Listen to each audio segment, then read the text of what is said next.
আসসালামু আলাইকুম প্রিয় দর্শক, আজকে মসজিদের গুরুত্ব সম্পর্কে আলোচনা করা হবে। মসজিদ হচ্ছে আল্লাহর ঘর। এটা হলো প্রতিটি মুমিনের জন্য একটি জীবন্ত প্রতিষ্ঠান। মুমিনের জীবনের সব ক্ষেত্রে এর গভীর প্রভাব রয়েছে। মসজিদ শুধু ইবাদত বন্দেগীর জন্য নয়, এটি একটি শিক্ষা প্রতিষ্ঠানও বটে। হাদিসের ভাষ্য অনুযায়ী দুনিয়ার সর্বোৎকৃষ্ট স্থান হলো মসজিদ।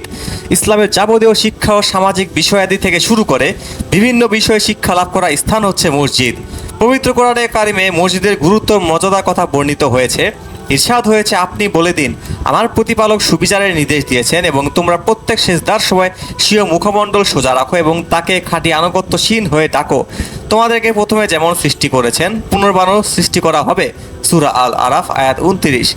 অন্য এক আয়াতে ইরশাদ হচ্ছে, আল্লাহ যেসব গৃহকে মর্যাদায় উন্নীত করার এবং সেগুলোতে তার নাম উচ্চারণ করার আদেশ দিয়েছেন, সেখানে সকাল সন্ধ্যে তার পবিত্রতা ও মহিমা ঘোষণা করে এবং লোকেরা যাদেরকে ব্যবসা বাণিজ্য ক্রয় বিক্রয় আল্লাহর স্মরণ থেকে নামাজ কায়েম করা থেকে এবং জাকাত প্রদান করা থেকে বিরত রাখে না, তারা ভয় করে সেই দিনকে যেদিন অন্তর ও দৃষ্টিসমূহ উল্টে যাবে। সূরা নূর আয়াত 36 থেকে 37।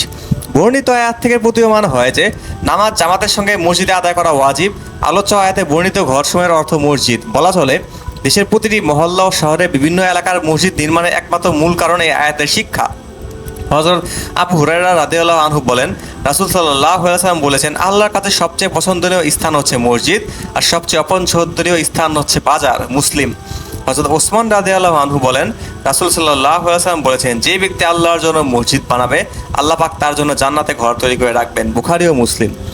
মানুষ হিসেবে আমরা যেমন সমাজ ব্যবস্থায় বিশ্বাস করি, তেমনি আমাদের দায়িত্ব কর্তব্য হচ্ছে প্রত্যেক মহল্লা বা সমাজের মসজিদগুলোর প্রতি গুরুত্ব দেওয়ার। এটা মুসলমানদের দায়িত্ব বটে। গুরুত্ব সহকারে আমাদের এই দায়িত্ব পালন করতে হবে। আমাদের মনে রাখতে হবে, ইবাদত বন্দেগীর পূর্ব শর্ত হচ্ছে পাক পবিত্র হওয়া। দেখা যায় অনেক মসজিদে এই সময় পর্যাপ্ত কোনো ব্যবস্থা নেই।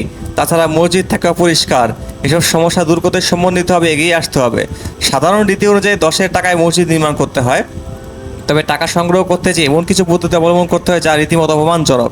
অভিজ্ঞ আলেমরা এসব এড়িয়ে চলার পরামর্শ দেন। আমাদেরও সেদিকে খেয়াল রাখা দরকার। দুঃখজনক হলেও সত্য যে নানান ধরনের অব্যবস্থাপনা পরিলক্ষিত হয় মসজিদ পরিচালনার ক্ষেত্রে। এর সমাধানও কাম্য। মহান আল্লাহ আমাদের সকলকে তার আদেশ পালন করে মসজিদ বানানোর তৌফিক দান করুন। সকলে বলি আমিন।